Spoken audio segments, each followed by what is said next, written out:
देखो चाचा दिखाएं सफाई कहाँ कहाँ भाई आज।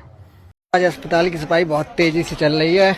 आप लोगों को अभी दिखा रहे हैं। दिखाओ चाचा दिखाओ तो। पूरा साफ हो गया। ये देखो वहाँ पे, ये इधर भी साफ हो गया, ये देखो इधर हो गया। अच्छा और कहाँ करवाई दी?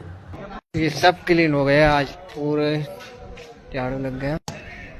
अच्छा लग रहा है। साफ सफाई की बात ही अलग होती है।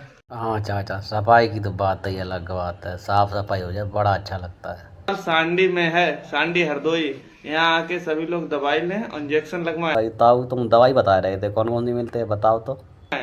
कुत्ता काटे के, टीबी के। टीबी की दवा मिलती है और मेरियाँ प्रेग्नेंट हो जाएं तो बहुत जांच है जाती है। प्रेगनेंसी की जांच भी होगी। अरे यार प्रेगनेंसी की जांच भी होती है, प्रेगनेंसी की जांच। और अगर आदमी प्रेग्नेंट हो जाए पर जांच है जे सारे छिनट्टा